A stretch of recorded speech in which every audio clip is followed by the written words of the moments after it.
നമസ്കാരം. മഹാഭാരതം ഇന്ത്യയുടെ സംസ്കാരത്തിൻ്റെ ഭാഗമാണ്. അതിലെ ഐതിഹാസിക കഥാപാത്രങ്ങളെയെല്ലാം ആധുനിക സാങ്കേതികവിദ്യ ഉപയോഗിച്ച് സ്ക്രീനിൽ കാണുകയെന്നുള്ളത് ഒരു വിസ്മയം തന്നെയായിരിക്കും. അത്തരത്തിലൊരു ചിത്രമാണ് കൽക്കി 2898 AD.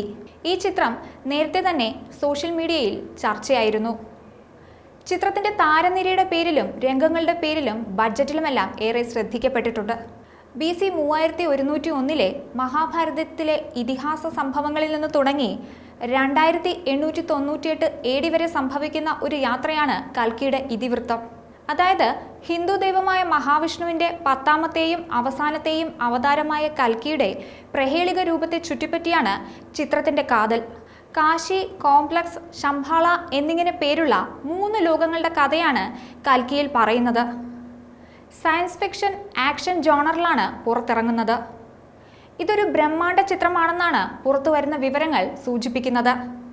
പ്രഭാസ്, അമിതാഭ് ബച്ചൻ, കമൽഹാസൻ, ദീപിക പദുക്കോൺ തുടങ്ങി വമ്പൻ താരനിര തന്നെയാണ് ഇതിലുള്ളത്. പ്രധാന കഥാപാത്രങ്ങളായ അശ്വത്ഥാമാവായി അമിതാഭ് ബച്ചനും, യാസ്കിനായി കമൽഹാസനും, ഭൈരവായി പ്രഭാസും, സുമതിയായി ദീപിക പദുക്കോണും വേഷമിടുന്നുണ്ട്. ഇവർക്ക് പുറമെ മലയാളികളുടെ പ്രിയ താരങ്ങളായ ശോഭന, ദുൽഖർ സൽമാൻ, കീർത്തി സുരേഷ്, അന്നാബൻ എന്നിവരുടെ സാന്നിധ്യവും ചിത്രത്തിലുണ്ട്. നായകനായി പ്രഭാസും വില്ലനായി കമൽഹാസനും എത്തുമ്പോൾ ചിത്രം പൊളിക്കുമെന്നാണ് ആരാധകർ പറയുന്നത്. 600 കോടി രൂപ ബജറ്റിലാണ് ചിത്രം ഒരുങ്ങുന്നത്. അതിഗംഭീര വിഷ്വൽസും കോരിത്തരിപ്പിക്കുന്ന പശ്ചാത്തല സംഗീതവും ഇന്ത്യൻ സിനിമ ഇതുവരെ കണ്ടിട്ടില്ലാത്ത തരത്തിലുള്ള VFXും നിറഞ്ഞതായിരിക്കും കൽക്കിയെന്നാണ് പുറത്തുവരുന്ന ട്രെയിലറിൽ നിന്ന് മനസ്സിലാകാൻ സാധിക്കുന്നത്.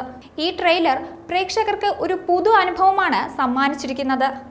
അതായത് പ്രേക്ഷകർക്കൊരു വിസ്മയം തന്നെയായിരിക്കും കൽക്കി എന്ന് സാരം.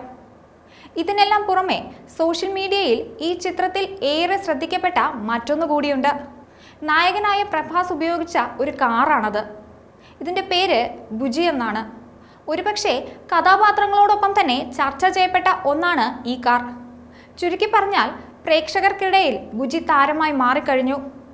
ചിത്രത്തിൻ്റെ പ്രമോഷനു വേണ്ടി പ്രഭാസ് ഈ കാർ ഓടിച്ചു വരുന്ന രംഗങ്ങൾ സമൂഹ മാധ്യമങ്ങൾ ഏറ്റെടുത്തിരുന്നു. ഇതിന് ഏകദേശം 6 ടൺ ഭാരമുണ്ട്. മഹീന്ദ്രയും JM ഓട്ടോമോട്ടീവും ചേർന്നാണ് ഇത് നിർമ്മിച്ചിരിക്കുന്നത്. ഈ ചിത്രത്തിൽ ഇന്ത്യൻ സംസ്കാരം, ആർട്ടിഫിഷ്യൽ ഇൻ്റലിജൻസ്, ആധുനിക സാങ്കേതിക വിദ്യ, ഏലിയൻസ് എന്നിവയെല്ലാം പരമാവധി ഉപയോഗിച്ചിട്ടുണ്ട്. അതായത് ഒരു ഹോളിവുഡ് സിനിമയോട് കിടപിടിക്കാൻ കഴിയുന്ന ഒന്നാണ് ഇതെന്നാണ് ഇവയിൽ നിന്ന് മനസ്സിലാക്കാൻ സാധിക്കുന്നത്.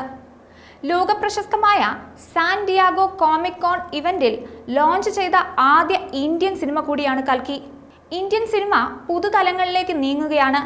വൈജയന്തി മൂവീസിന്റെ ബാനറിൽ അശ്വനി ദത്താണ് ചിത്രം നിർമ്മിച്ചിരിക്കുന്നത്.